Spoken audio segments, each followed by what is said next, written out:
Okay, so this assignment, the second one, I know we did toll booth already. So this one, grandma's chair. The whole premise of grandma's chair is grandma is too old to get up and down the stairs on her own. Your task is to design an elevator that grandma can sit on to ride up and down the stairs.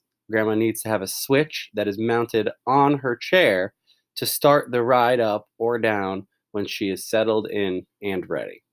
Okay. The bonus is actually extremely difficult, so we're not gonna go over the bonus. That's if the chair happens to stop midway.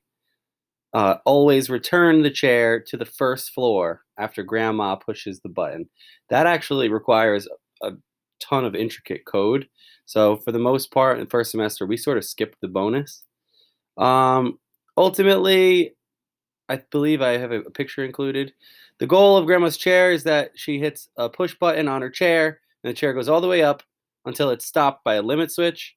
She could then go about her business on the top floor until she wants to come down. She can then sit back down on the chair, push the same button, and then it makes its way down the stairs, only to be stopped by a different limit switch. So I believe I do have a picture here.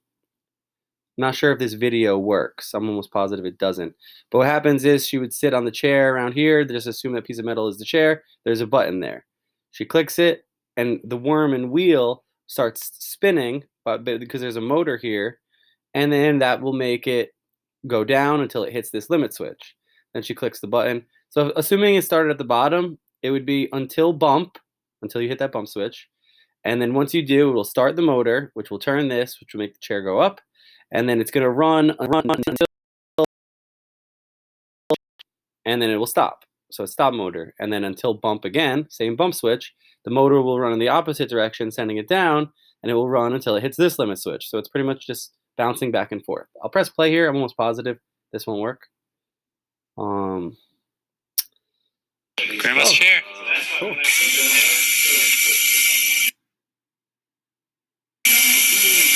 So same thing. Yeah, you push the button, it's running up until this limit switch goes in. Yep. Push this again, and now it runs the opposite way down until it hits that. And that should be pretty much just that simple code with a repeat forever, and then you're good. So that's what grandma's chair was. Um, it I actually, yeah, I just forgot this part, which is important for linear motion, that like beam that goes across. And since I didn't have that, it would have been really difficult to makeshift it. You didn't need to. My motor, it's not really screwed in. I sort of just kind of got it there. Another way of doing it, which is pretty neat, is if you see this one. Uh, this is Yeah. This one is. This has the motor there too. I saw one that used a bevel gear, which was pretty cool. But okay, so you're not gonna have to really.